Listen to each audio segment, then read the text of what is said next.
अब ये डॉलर होने का रीजन क्या था? देखो उस टाइम पर 1940s के टाइम पर समहाउ यूएस एक ऐसा कंट्री था, लगभग बहुत सारे कंट्रीज को लोन दे रखा था। एक नया इंटरनेशनल बॉडी होना चाहिए जो इकोनॉमिक ऑर्डर को मेंटेन करे, इसके लिए इन्होंने ग्रुप बनाया, ग्रुप 77। हे बच्चा, गुड मॉर्निंग। आज हम लोग इस क्लास में जो है हिस्ट्री जो डिस्कस कर रहे हैं उसका लास्ट क्लास है, और अभी तक हम लोगों ने 1930s के इवेंट तक चीजों को डिस्कस कर लिया। अब हम लोग डिस्कस करेंगे वर्ल्ड वॉर 2 के इवेंट को।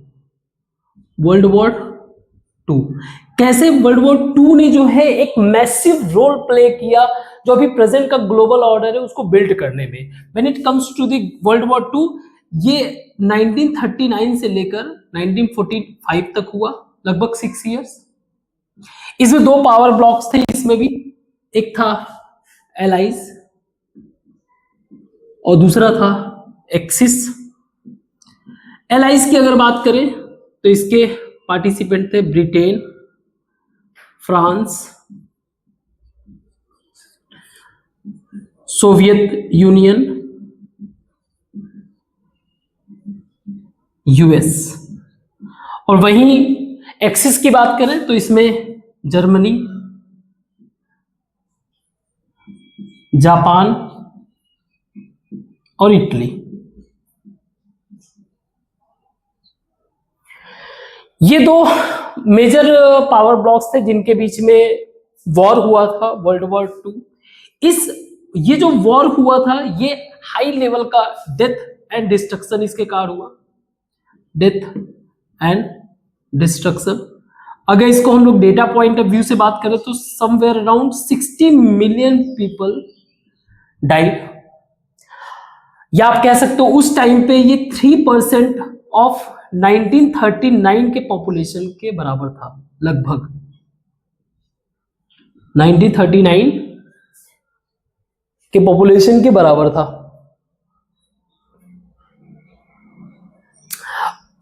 उस टाइम पर ये युद्ध जो है लैंड, सरफेस, सी और एयर, हर एक एस्पेक्ट से लड़ा जा रहा था। उसका रीजन भी था, जर्मनी एक इंडस्ट्रियल कंट्री था, इटली, जापान भी बड़े कंट्रीज थे, स्ट्रॉन्ग कंट्री थे, तो डिस्ट्रक्शन भी उसी लेवल का था।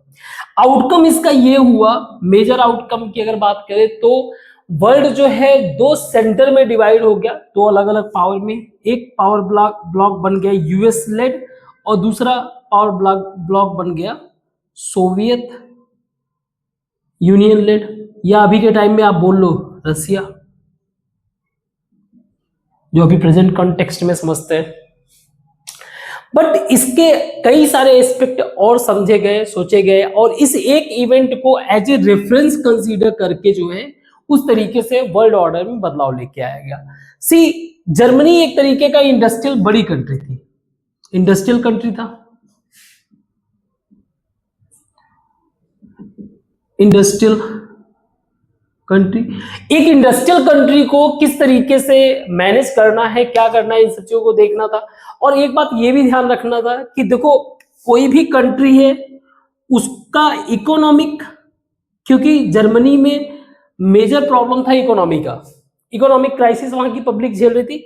इकोनॉमिक और पॉलिटिकल स्टेबिलिटी होना जरूरी है। पॉलिटिकल स्टेबिलिटी, अगर ये चीज नहीं हुआ किसी भी कंट्री में, खासकर छोटे कंट्रीज को तो चलो छोड़ो, लेकिन बात आती है जब बड़े कंट्रीज की, जो वर्ल्ड के इकोनॉमी में एक सर्टेन परसेंटेज अच्छा खासा जो है वो पार्टिसिपेट कर रहे, तो उनका इकोनॉमिक और पॉलिटिकल स्टेबिलिटी होना बहुत जरूरी है। इसी कंटेक्स्ट में हम लोग चीजों को समझेंगे और कैसे जो है ब्रेटन वुड्स कॉन्फ्रेंस में इस बातों को रेफरेंस में रख के कुछ ऑर्गेनाइजेशन, इंस्टीट्यूशंस बनाए गए। तो कैसे इकोनॉमिक स्टेबिलिटी जरूरी है किसी एक कंट्री के लिए, उस कंट्री की स्टेबिलिटी कहीं इंटरनेशनल या वर्ल्ड लेवल का डिस्ट्रक्शन ना ले आए, इसलिए दोनों चीजों पे फोकस करना है, particular country and particular world, I mean world पे भी फोकस करना है। तो जब बात आती है किसी इंडस्ट्रियल कंट्री की, इंडस्ट्रियल कंट्री का, तो इंडस्ट्रियल कंट्री डिपेंड कर रहा है मास प्रोडक्शन पे।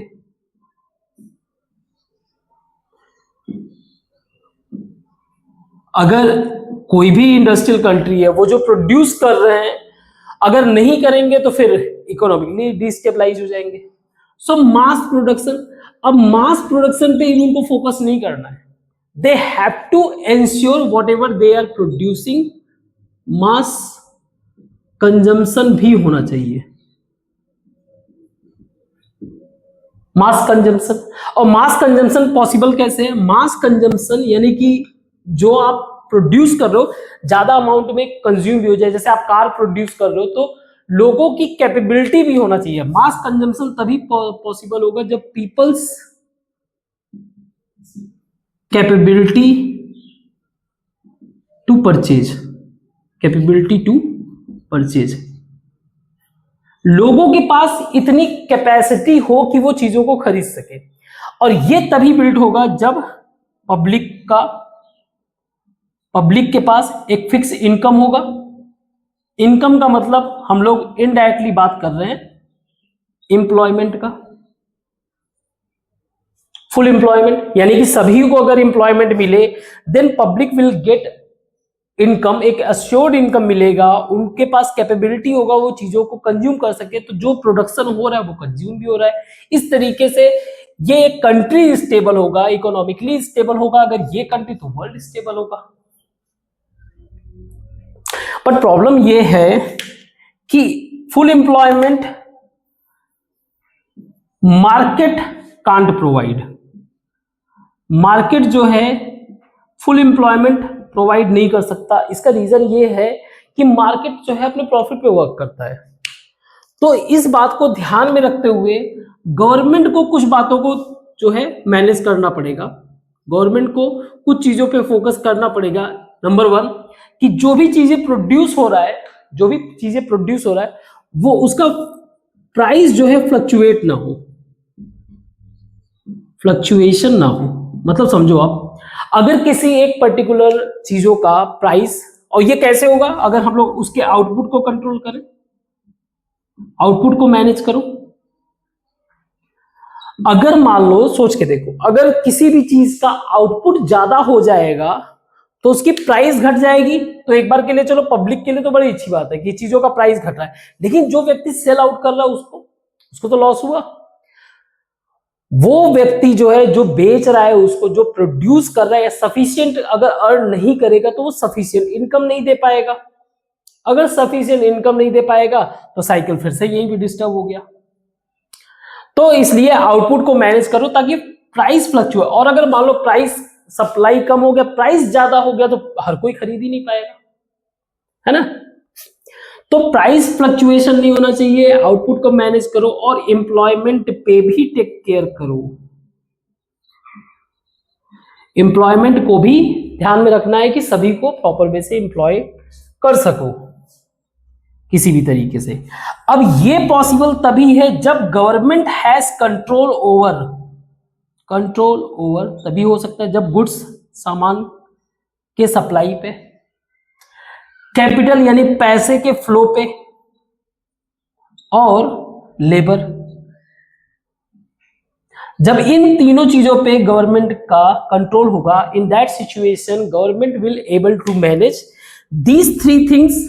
अगर ये चीजें मैनेज हो गया तो ये सारी चीजें मैनेज हो जाएगा, दैट इंडस्ट्रियल कंट्री वो स्टेबल होगा। अगर वो स्टेबल होगा तो फिर वर्ल्ड स्टेबल होगा।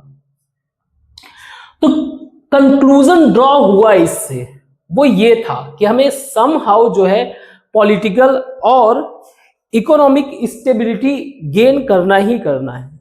तो इसी चीज को ध्यान में रखते हुए, ठीक है, इंटरनेशनल स्टेबिलिटी को ध्यान में रखते हुए एक मीटिंग किया गया, एक कॉन्फ्रेंस किया गया यूनाइटेड स्टेट में 1944। The place was Bretton Woods, place was Brayton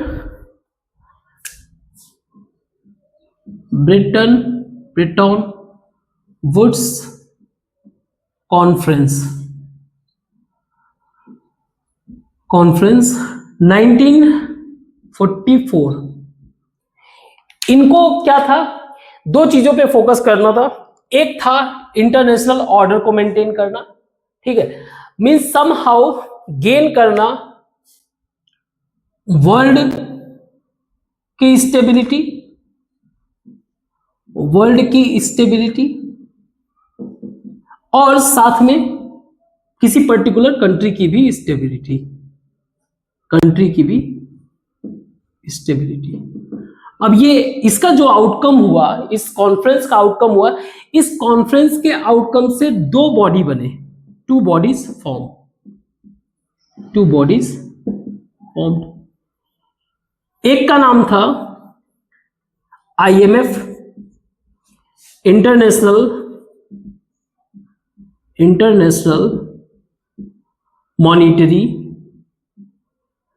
monetary fund, और दूसरे का नाम था, दूसरे बॉडी का नाम था इंटरनेशनल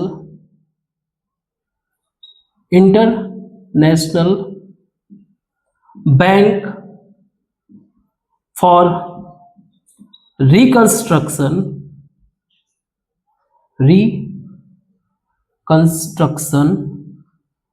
एंड डेवलपमेंट, इसी को हम लोग वर्ल्ड बैंक के नाम से जानते हैं। तो ये समझो आप कर क्या रहे हैं, हम लोग इस कॉन्फ्रेंस के थ्रू पूरे वर्ल्ड को, इकोनॉमी को कनेक्ट करने की कोशिश कर रहे हैं। यानी कि एक कंट्री, मान लो ए है, कोई एक कंट्री ए और कंट्री बी। अब इससे क्या होगा, उन दो तीन चीजों को, जैसे सप्लाई ऑफ गुड, कैपिटल और लेबर को कंट्रोल करना। अब अगर मान लो कोई कंट्री ए है, इनके पास कुछ ऐसा गुड्स है जो इनके पास ना हो, तो वो ये यहां से खरीद ले। ये पहले भी चलता था, लेकिन अब जो इस बात को टेक केयर कर रहे हैं, उसमें जो है हर एक कंट्री के मेंबर्स हैं। जैसे ये एक इंटरनेशनल बॉडी है, तो इसमें हर कंट्री इन्वॉल्व है। ये एक इंटरनेशनल बॉडी है, हर कंट्री इन्वॉल्व है। तो आईएमएफ क्या करेगा, आईएमएफ ये इंश्योर करेगा कि सबके पास सफिशिएंट बैलेंस ऑफ पेमेंट रहे,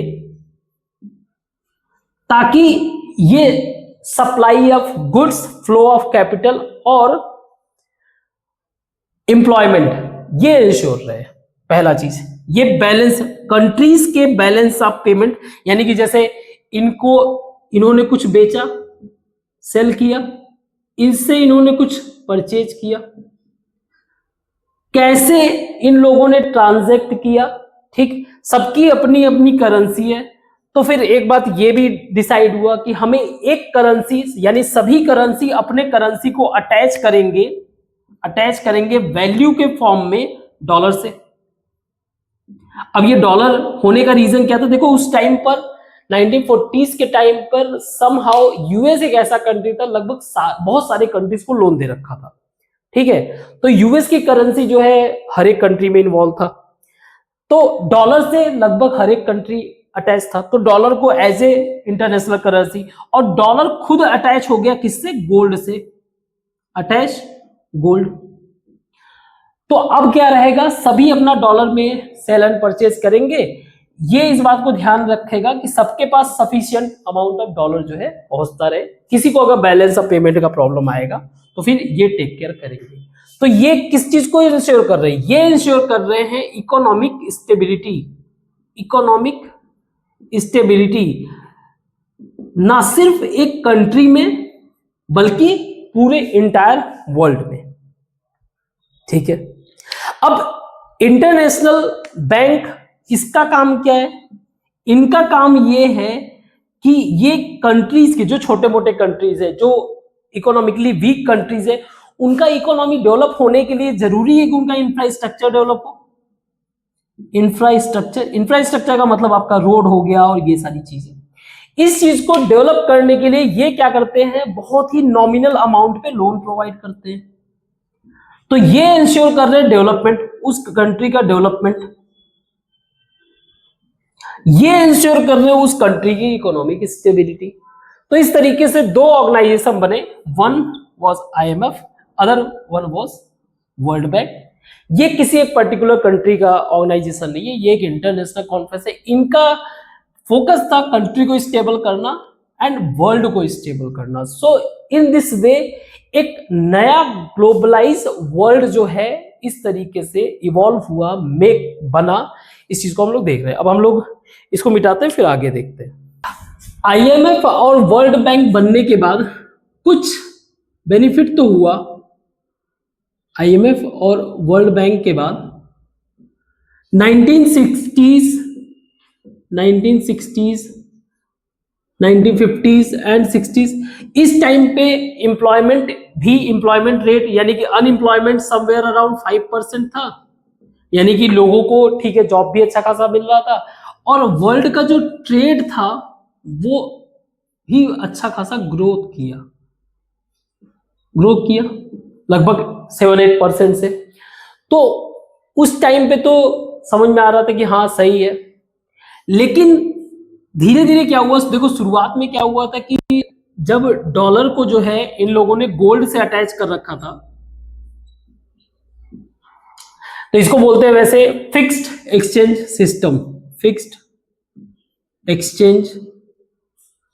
सिस्टम। बाद में इन्होंने क्या किया, गोल्ड से डिटैच कर दिया, गोल्ड स्पेशली 1969 में। तो लोगों का क्या होने लगा, लोगों का ट्रस्ट जो है डिस्टर्ब होने लगा। तो उसको बोला जाता था no more attach to the gold, इसको बोला जाता फ्लोटिंग एक्सचेंज सिस्टम। तो इस दौरान पीपल को रियलाइज होने लगा, लोगों को यह रियलाइज होने लगा कि ये दोनों चाहे आईएमएफ और वर्ल्ड बैंक समहाउ एक तरीके से new form of colonialism develop करने में मदद कर रहे हैं, न्यू फॉर्म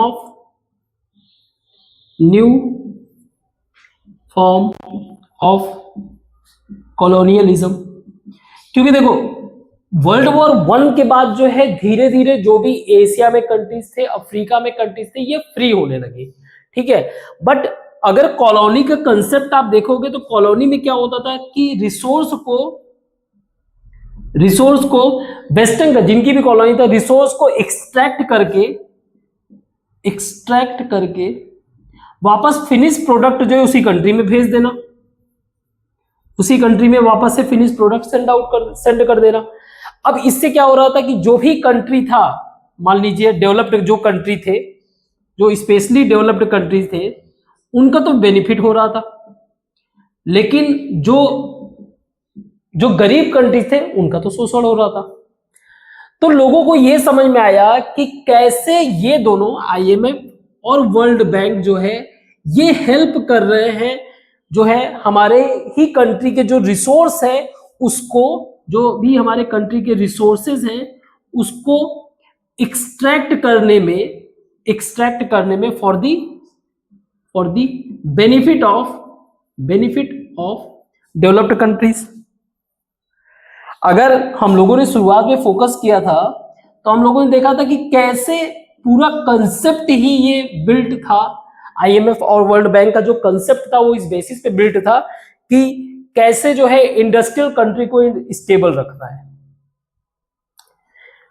तो इससे फ्रस्ट्रेट होकर हर एक जो छोटे मोटे कंट्रीज है, जो डेवलपिंग कंट्रीज है, खासकर जो गरीब कंट्रीज है, लैटिन अमेरिका यानी कि जो साउथ अमेरिका वहां के और जो एशिया, इन्होंने नया डिमांड शुरू कर दिया। They ask for the new demand, call it new international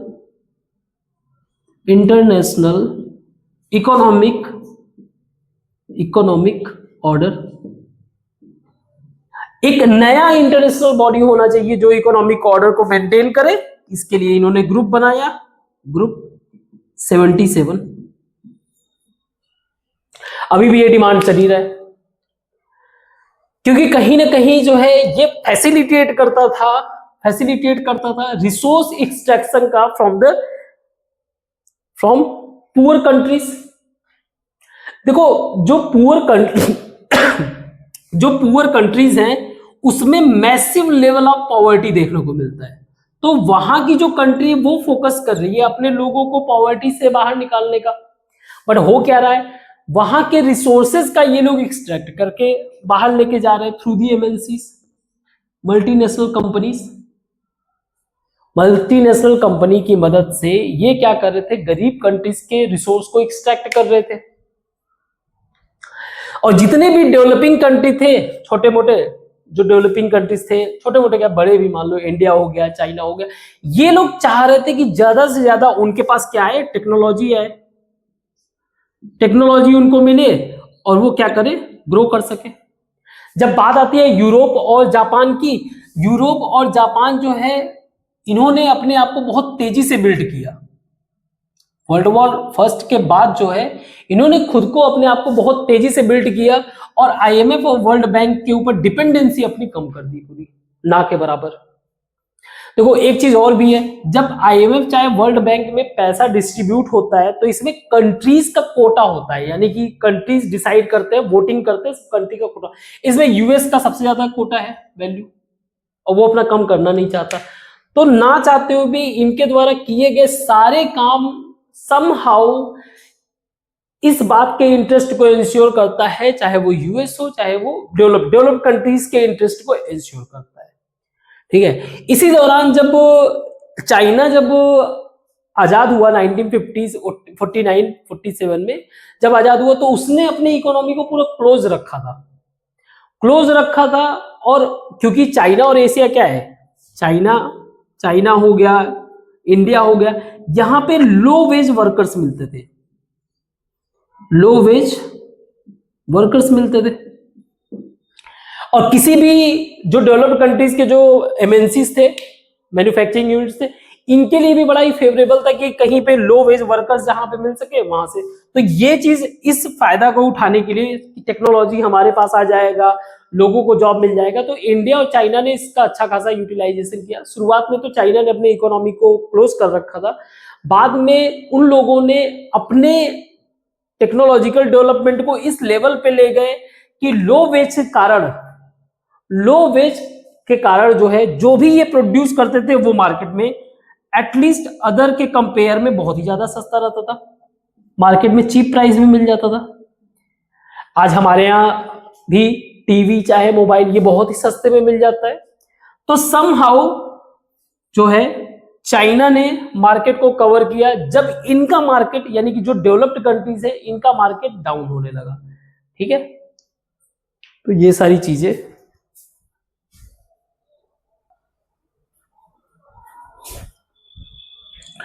तो availability of low veg workers यानी कि कम पैसे में जो वर्कर्स अवेलेबल हैं, ये एक तरीके से न्यू ग्लोबल ऑर्डर को बिल्ड करने में मदद किया। स्पेशली अगर इसमें रोल प्ले करो देखोगे तो आपको मिलेगा चाइना, इंडिया, ब्राजील, ये मेजर कंट्री ऐसे हैं जिन्होंने पूरे कैपिटल, गुड्स और लेबर फ्लो के मूवमेंट को ही पूरा क्या कर दिया, चेंज करके रख दिया। That is 3 major flow, capital,